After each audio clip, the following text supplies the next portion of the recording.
You're listening to the Intrepid radio program with Scotty Roberts. Intelligent talk.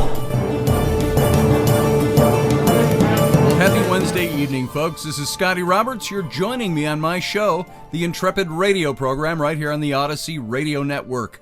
That's ODYSY1.com.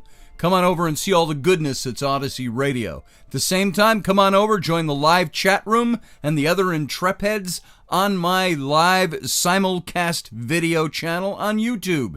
And that's youtube.com/Mr. Scotty Roberts. Now let's just pick up kind of right where we left off. I don't want to lead off with any politics today or any current events or anything like that, although you all know what's going on out there. I hope that you're all doing well. Hopefully we are seeing the end of sequestration coming soon, even though we're told that as the fall and winter months come, that the COVID thing can get stronger again. Let's hope that that's not going to happen, as predicted. But our country does need to get back to business. We are the world's leader. If America fails, financially, fiscally, economically, in any other way, so does the rest of the world. So let's hope for the best, and I hope you're all doing well. Hope many of you are back to work that haven't been working, and I hope, or if not, I hope you found good outlets and good ways to recover financially from this whole problem. So let's get back into our series on Native America. And we were talking about the loss of the buffalo, the war over the buffalo that's been going on all in and throughout all these treaties. You notice through every treaty we've seen, one of the issues was hunting rights. They wanted the Indians to stop hunting buffalo because they wanted that land for settlers. And so they were trying to force them into more agricultural society, which is not what they were, even though some of them grew corn and things like that. That's not primarily what they did. And many times because the treaties were not upheld, either financially or with goods promised, food promised in exchange for their land, that's what the treaty was, they had to go out and start hunting again. And so that's what this has been all about. And we went through yesterday the trial of Satanta and Big Tree for the murder of settlers, and of officers. And on July 5th, 1871 was when that started, and it was in the courthouse at Jacksboro, Texas. And a jury of ranchers and cowboys wearing pistols in their belts listened to 3 days of testimony, and after those 3 days promptly returned a verdict of guilty. And so the judge sentenced the prisoners to be hanged. We covered this last night, but the governor of Texas took heed of warnings that their executions might arouse the Kiowas to a war, and he commuted the sentence of Satanta and Big Tree to life imprisonment in the Huntsville Penitentiary. And the Kiowa had lost now their three strongest leaders, and during the autumn, many young men slipped away in small parties to join the Indians who lived in the old free life by keeping to the staked plains.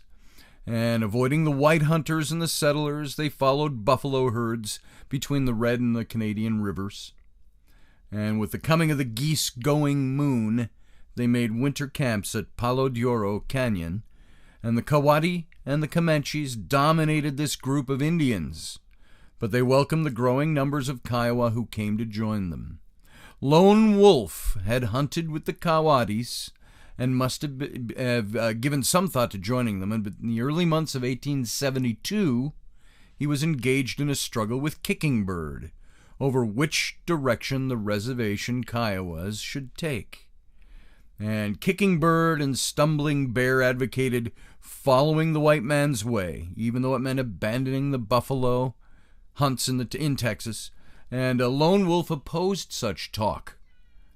The Kiowa could not live without their buffalo hunt, and if the white men stubbornly insisted that the Indians must hunt within the reservation area, he said then the reservation must be extended to the Rio Grande on the south and the Missouri on the north. And that's really where we left off yesterday, with this impasse they are at.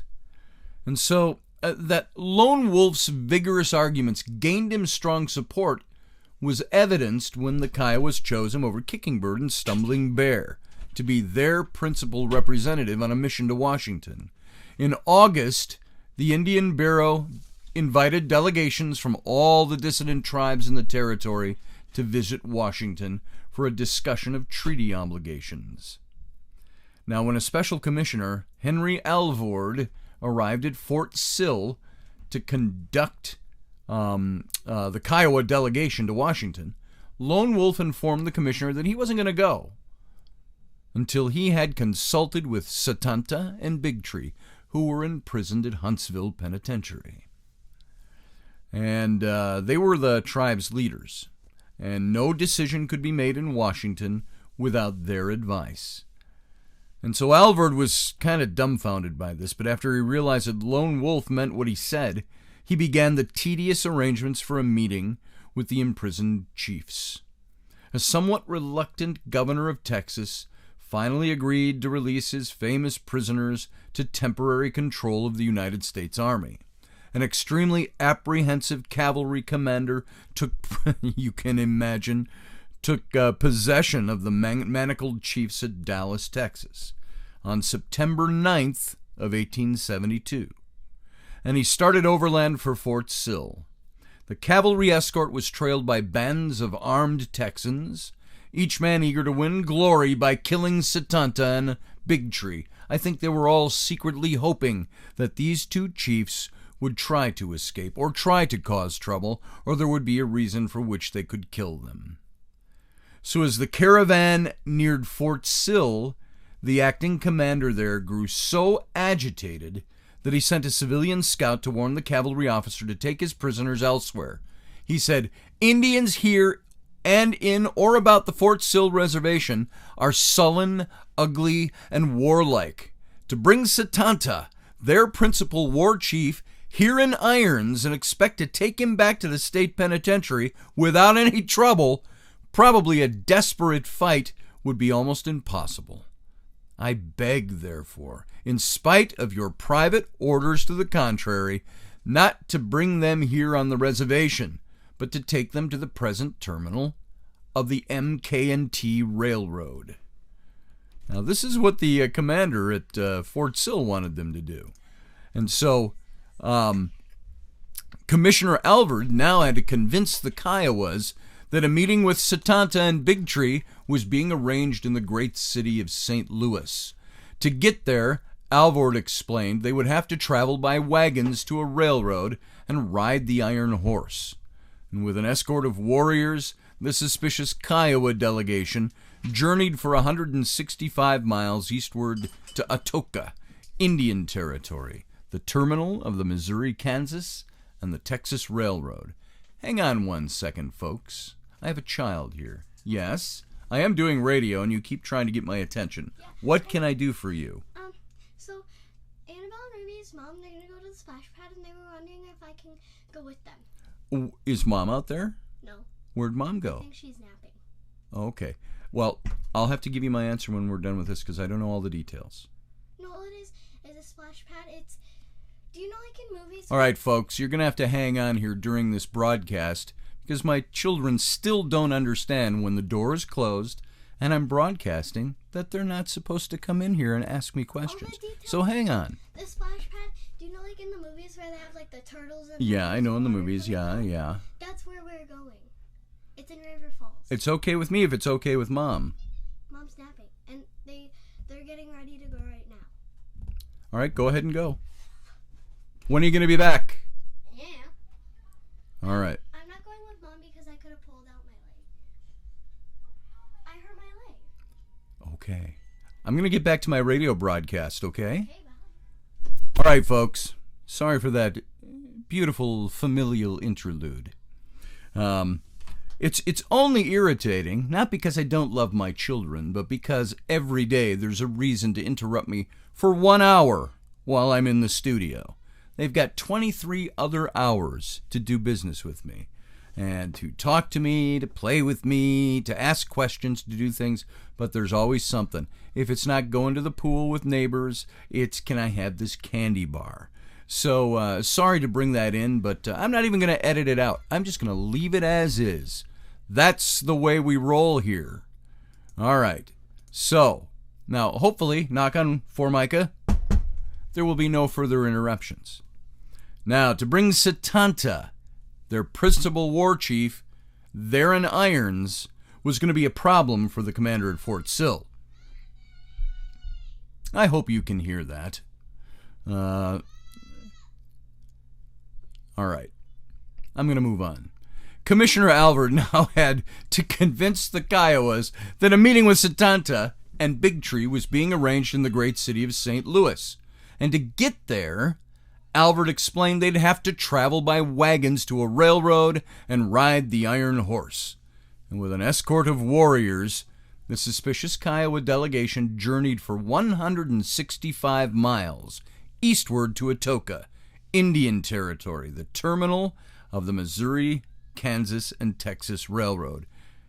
I think I've repeated that now twice due to interruptions. So, let's carry on from that point. At Atoka, this comic opera affair reached its climax. Almost as soon as Alvord arrived there with Lone Wolf's delegation, he received a message from the cavalry commander that he was bringing Setanta and Big Tree to the railroad station for transfer to the commissioner's custody. Now, Alvord was alarmed by such a prospect. The railroad terminal was a lonely place, and the commissioner feared that if Setanta should suddenly appear there, the emotional reaction might bring on an uncontrollable situation. Remember, this is two of their chiefs who've been imprisoned at Huntsville Penitentiary. They're transferring them for a peace treaty because the other chiefs won't talk without them. And now nobody wants to be there when this happens because they don't know what the Kiowa are going to do when they see their leaders in chains. And on it goes, folks. I just quit and start over, but I'm not even going to edit this out. So my family lives and breathes around me. My wife tries to control it as much as possible. My kids don't give a rat's bahookie. Yeah, they don't. There's my wife. Come here and say hi. As long as you're here, you should say hello. Hello, my prettiness. Here's my beautiful wife, Rainey, and all her prettiness. There you go. Hi. She's going to go wrangle those kids. Those of you on the radio can't see this.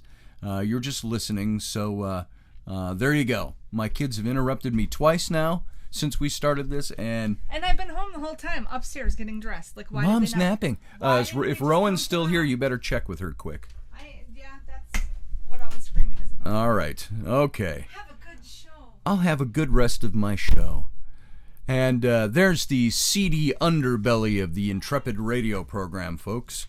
My studio is in my home. One of these days, when I'm rich and famous, my studio will be outside the home. But for now, it's here. And so we have to put up with these interruptions. And I'm going to just pick up where I left off, as if nothing happened. All right? So now this comic opera affair we were talking about reached its climax when Setanta and Big Tree were being brought to the railroad station for transfer to the commissioner's custody. Alvord was alarmed by this whole thing. Oh my God, you're not going to do this right here. The railroad terminal was a lonely place, and the commissioner feared that if Setanta should suddenly appear there, the emotional reaction might bring on an uncontrollable situation. And he rushed the messenger back to the cavalry commander, begging... I don't know if you can hear this, folks.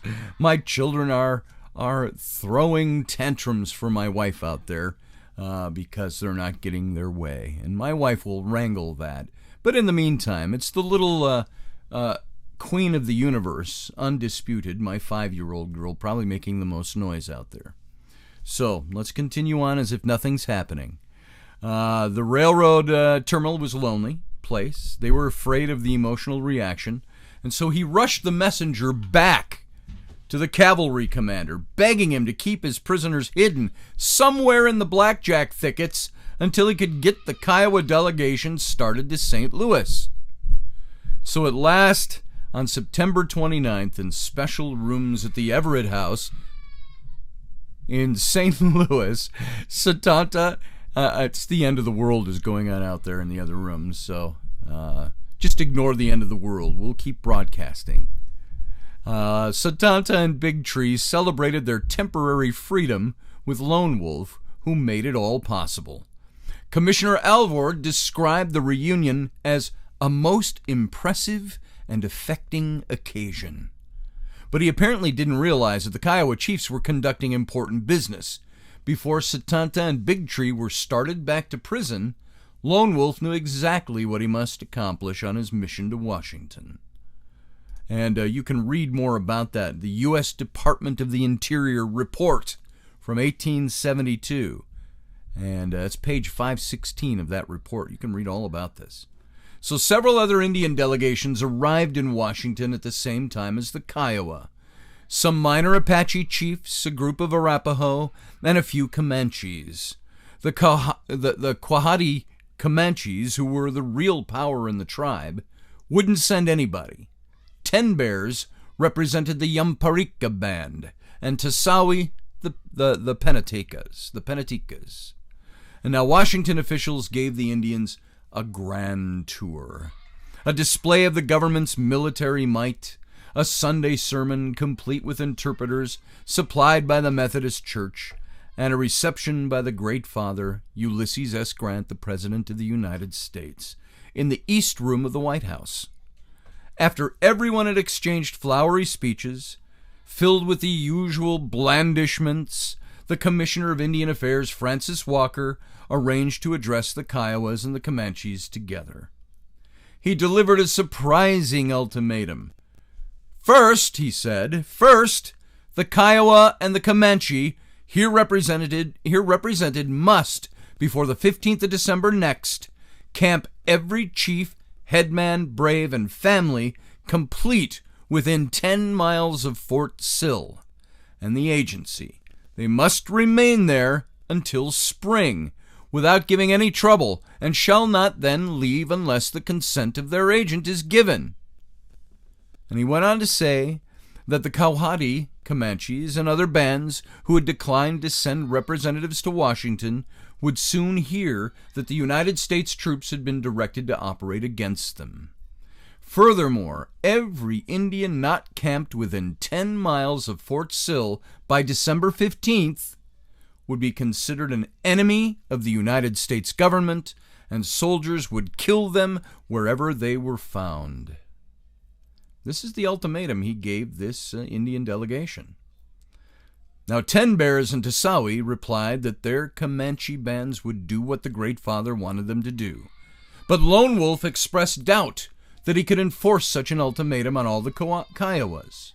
Satanta and Big Tree, he explained, were the war chiefs of the tribe. And as long as the Texans kept them in prison, many of the young warriors would be bound to carry on a war with the Texans. Peace could be obtained only if Satanta and Big Tree were given their freedom and returned to the reservation, where they could keep the young men from raiding in Texas. Now there was their ultimatum. This condition, of course, was what had been decided upon in that most impressive and affecting occasion of the Kiowa chieftains' reunion in St. Louis. Now, Lone Wolf's maneuver was worthy of a trained diplomat, and although Commissioner Walker had no authority to order the governor of Texas to release Satanta and Big Tree, he finally had to promise to free the chiefs before Lone Wolf would agree to obey his ultimatum. I can tell you, what would have worked here is if President Grant himself had stepped up and pardoned these two or commuted their sentences. That's what would have worked. Just do it. Have done and make it happen. So, Lone Wolf set a deadline for the release, no later than the end of the next bud moon and the beginning of the leaf moon, or about the end of March of 1873. One effect of the Washington visit was the complete annihilation of 10 Bears from the Comanches. While Lone Wolf returned to the reservation as a hero, 10 Bears was virtually ignored. Ailing and exhausted, the old poet of the plains gave up and died on my birthday, November 23, only 90 years earlier, 1872. I was born in 1960. So 88 years earlier. And with the exception of his son, said the agency schoolmaster Thomas Batty, his people had all left him. Meanwhile, on the Staked Plains, as Commissioner Walker had warned, the Army began searching out the free Cohati Comanches. From Fort Richardson, the 4th Cavalry prowled through the upper forks of Red River. These pony soldiers were led by Ronald Mackenzie, a wiry, irascible, mutton-chopped Eagle chief. The Comanches called him Mangohoot, or Three Fingers. He had lost his index finger in the Civil War. On September 29th, along McKellen's Creek, Three Fingers scouts discovered a large Comanche village. Bull Bear's people, the Indians, were busily drying meat. I read that wrong. I missed my punctuation. The Indians were busily drying meat in preparation for the winter. Okay? Charging in at a gallop, the troopers overran the village. They killed 23 Comanches, captured 120 women and children, and took almost the entire herd, more than 1,000 ponies. After burning the 262 lodges, Mackenzie moved back downstream and made a night camp. In the meantime, the hundreds of warriors who had escaped the attack had walked to a neighboring Comanche village. With borrowed ponies and fresh reinforcements, they made a surprise night attack on the cavalrymen. "We got all our horses back, and some of the soldiers too," one of the warriors said afterward, "but they could not rescue captive women and children." And after Mackenzie took them to Fort Sill, Bull Bear and a number of other Cohatis came to the reservation in order to be with their families. The main force of I keep saying this wrong, the Quahatis. However, they still roamed free with the buffalo, and they continued to gain recruits from other southwestern tribes. And under the leadership of a 27-year-old half-breed, Quanah Parker was more implacable than ever. With the first signs of spring in 1873, the Kiowa began preparing for a big celebration to welcome back Satanta and Big Tree. All winter long, Bald Head Tatum had used his influence to block release of the chiefs. But the Commissioner of Indian Affairs overruled him. Tatum resigned, and James Hayworth came to replace him. When the bud moon passed and the calendar was well into the leaf moon, Lone Wolf began to talk of war with the Texans if they refused to free the chiefs. Kicking Bird urged the warriors to be patient. The governor of Texas was having trouble with the Indian-hating settlers. At last, in the moon of deer horns dropping off, that's August of 1873, officials from Washington arranged for Satanta and Big Tree to be transferred to Fort Sill as prisoners. Not long afterward, the governor of Texas himself arrived for a grand council. And on the day of the council, Satanta and Big Tree were allowed to be present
Are you looking for a really awesome and amazing graphic designer? How about an illustrator or a photographer? This is Rainey Roberts, and I wanted to tell you how you can get my designer, illustrator husband, Scotty Roberts, to work for you on your project. Do you have an awesome self-published book but no cover, or even worse, a cover that really sucks? Do you need a kick-ass logo for your company or some f***ing awesome graphic designs for your ads or website? Then get in touch with my husband for the best f***ing awesome kick-ass design and illustration. He knows his stuff, and he's been at this for more years than I've been alive. Go to ScottAllenRoberts.com. That's Scott with 2 T's, ALANROBERTS.com to take a look at his online portfolio of work, or call 651-468-8115. Now go out and kick some ass with some kick-ass graphic design. Hire my dad so he can take me to Disneyland. All right, all you out there listening, thanks for sitting on through the break. This is Scotty Roberts. You're listening to my show, the Intrepid radio program, segment 2 of today's show on the Odyssey Radio Network, ODYSY1.com. And you can join the live chat room going on right now over on the live simulcast video of this show at my YouTube channel. That's youtube.com/Mr. Scotty Roberts.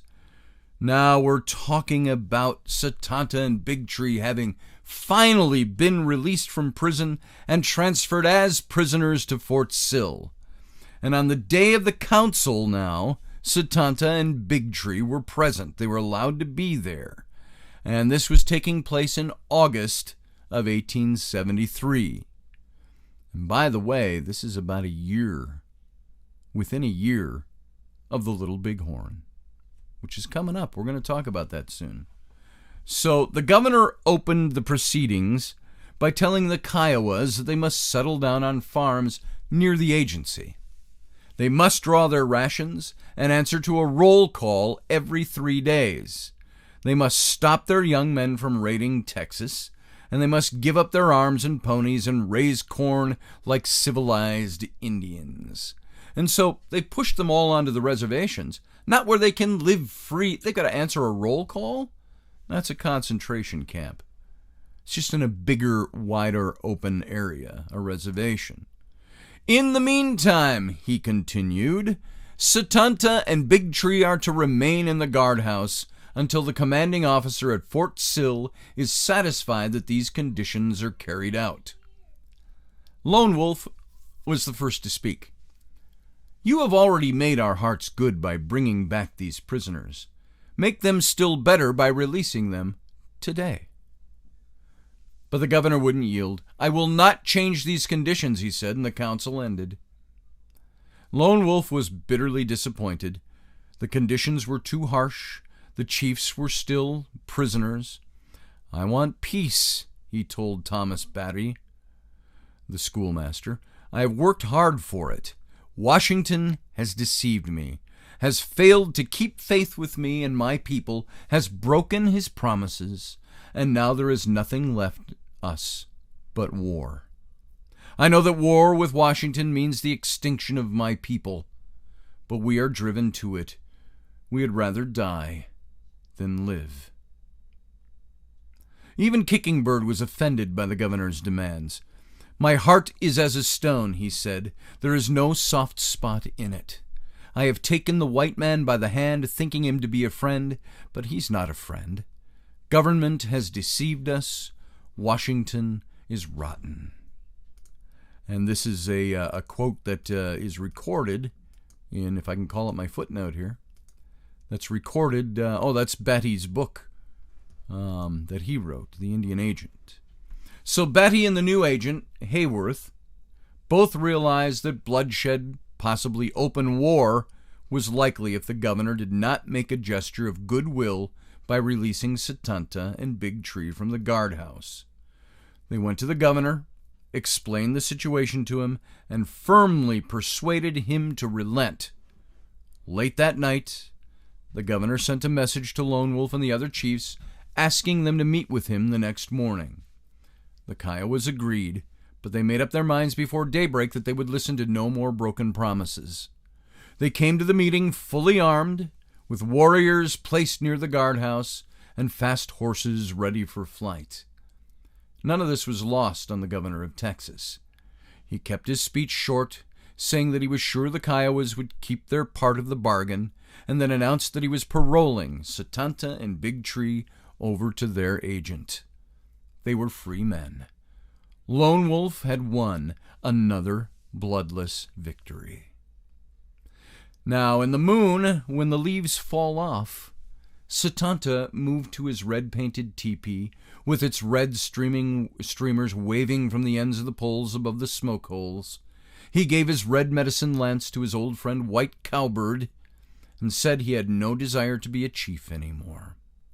He wanted only to be free and happy to roam over the prairies. But he kept his word and stayed close to the agency, and did not slip away that autumn to hunt buffalo with the young men on Staked Plains. In the geese-going moon, some white thieves from Texas raided the Kiowa and Comanche horse herds and stole 200 of their finest ponies. A party of warriors went in pursuit, but recovered only a few animals before the Texas thieves crossed the Red River. A short time after that, a group of 9 young Kiowas and 21 Comanches decided to go south after the horses to replace the stolen ones, not wishing to cause trouble for Setanta and Big Tree by raiding Texan horses. They headed for Mexico. Keeping away from the settlements, they rode swiftly for 500 miles and crossed the Rio Grande between Eagle Pass and Laredo. In Mexico, they raided ranches until they collected about the same number of horses the Texans had stolen from them. But they had to kill some Mexicans in order to take the horses, and on the way back they killed 2 Texans who tried to stop them.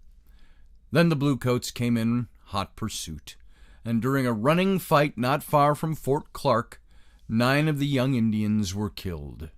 Among them were Tuanquia and Gitan, the son and nephew of Lone Wolf. It was midwinter when the survivors returned to Fort Sill. The Kiowa and the Comanche went into mourning over the loss of their bravest young men. In his grief for his son, Lone Wolf cut off his hair, burned his teepee, slew his horses, and swore revenge upon the Texans. As soon as the grass greened on the prairies in the spring of 1874, Lone Wolf organized a party to go deep into Texas to recover the bodies of Tuanquia and Giatan. Because they were watched so closely on the reservation, the Kiowas could not keep the expedition a secret, and they had scarcely crossed the Red River before columns of Bluecoats were riding to intercept them. From Forts Concho, McCavitt, and Clark. So somehow Lone Wolf managed to elude all of his pursuers. His party reached the burial place, recovered the bodies of his son and nephew, and swung northward toward the Staked Plains. A troop of cavalry, however, came so close upon them that Lone Wolf was forced to rebury the bodies on the side of a mountain. Breaking up into small parties, the Kiowas took flight across the Staked Plains. Most of them reached the Red River in time to hear about a very special sun dance that was being held on Elk Creek. For many years, the Kiowa had been inviting their Comanche friends to attend their sun dances. But the Comanches had always come as spectators and had never held such a ceremony of their own. In that spring of 1874, they invited the Kiowas to come to their first sun dance and help them decide what should be done about the white buffalo hunters who were destroying the herds out on the Staked Plains. Kicking Bird refused to accept the invitation. He had heard that the Kiowatis had organized the sun dance and that they were considered hostile to the government. Now, Kicking Bird convinced his followers to stay in their camps and wait until July for their own sun dance. Lone Wolf, however, still grieving over the death of his son and his nephew, and angry at the white men for refusing to even let him bring the boys' bones back home for a proper burial, decided to lead his followers to the Comanche sun dance. Setanta went along with him. The paroled chief could see no harm in attending a Comanche ceremony within the reservation boundary. It was the courteous thing for him to do. The Quahadis arrived on Elk Creek in force, riding in from the staked plains with bad news about the buffalo herds. White hunters and skinners were everywhere. The stench of rotting carcasses fouled the very winds of the plains. Like the Indians, the great herds were being driven into the ground.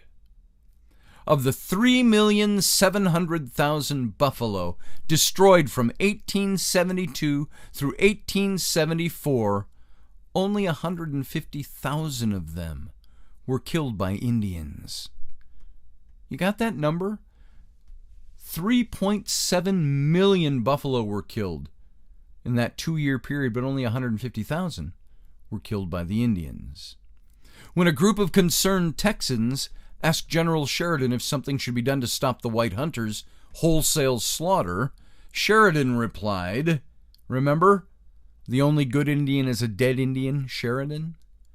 Let them kill, skin, and sell until the buffalo is exterminated, as it is the only way to bring lasting peace and allow civilization to advance. That was Sheridan's response to the buffalo being hunted to extinction. Let them be hunted till there are no more.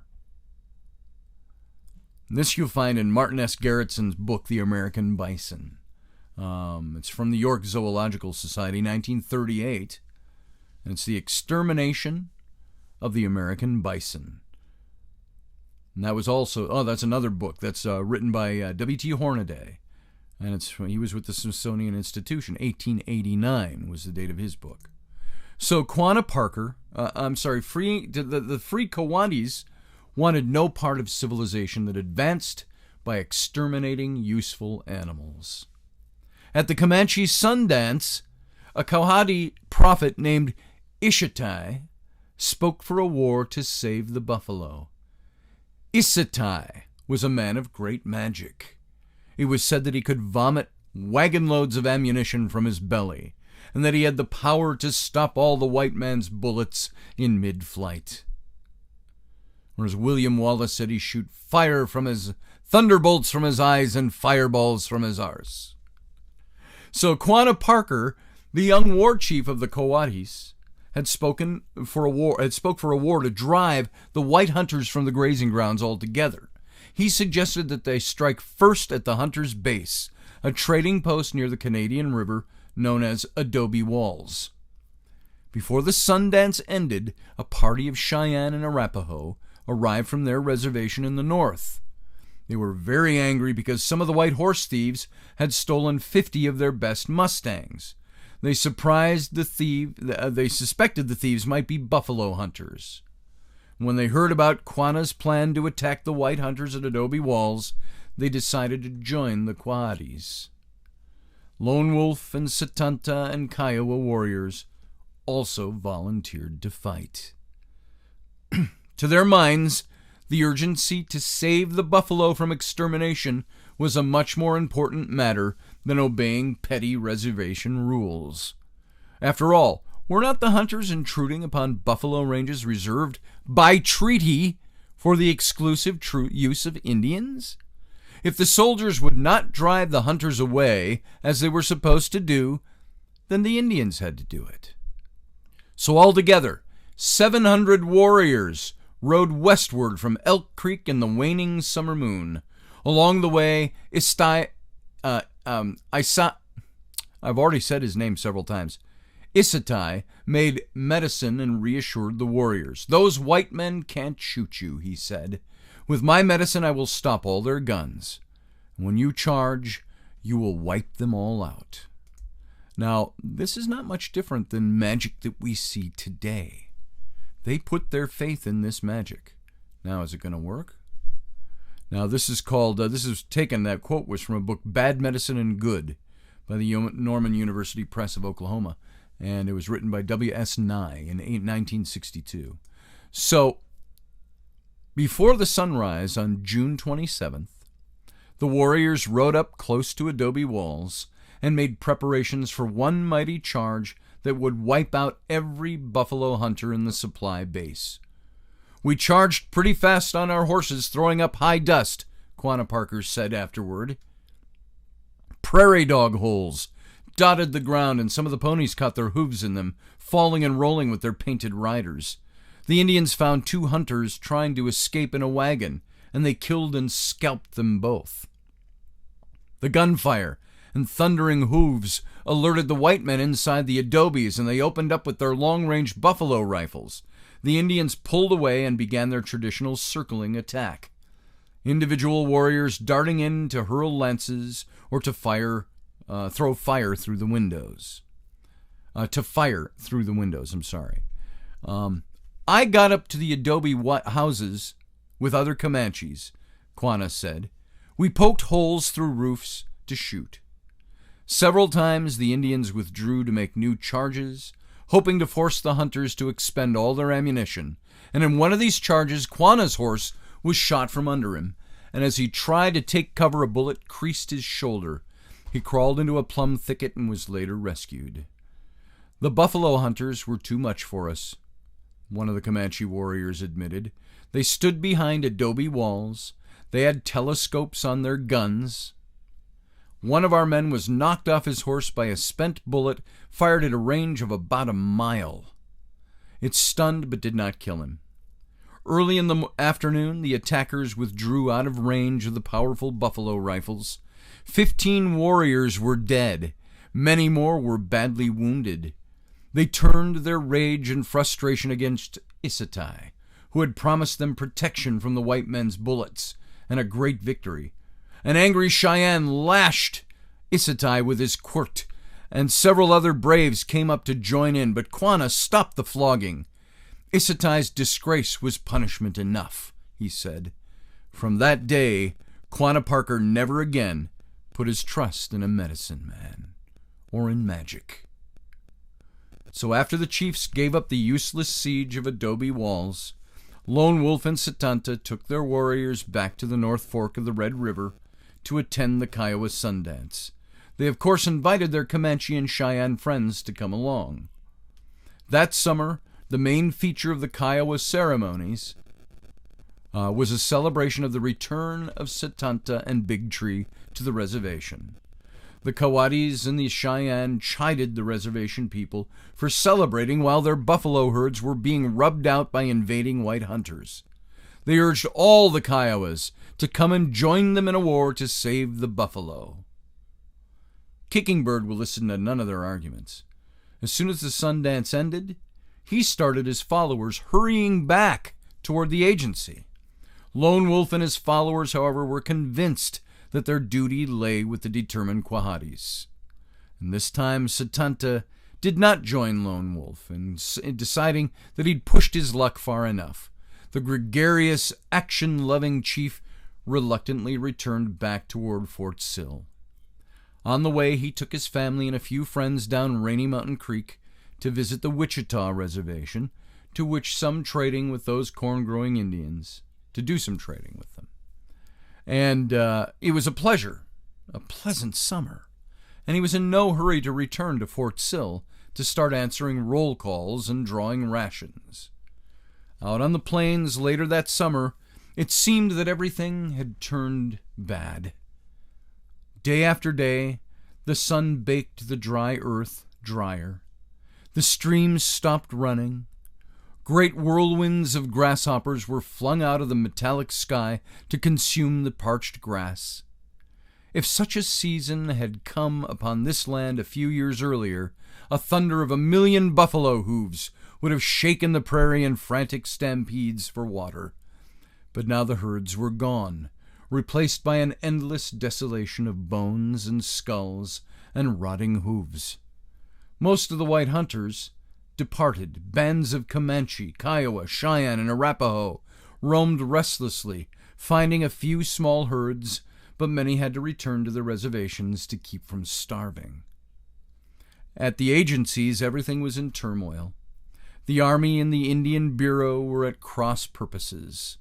Supplies failed to arrive. Some agents withheld rations to punish the Indians for roving without permission. Okay, you can't hunt, but we're not going to give you the food we promised you to punish you for roaming without our permission. Here and there, outbreaks occurred. Shots were exchanged between the warriors and the soldiers. and by mid-July, half the Kiowas and the Comanches registered at the Fort Sill Agency were gone. As though by some mystical power, these last tribes to live by the buffalo were drawn to the heart of the last buffalo range, the place of Chinaberry trees, Palo Duro Canyon. Now, the Palo Duro was invisible from the flat horizon.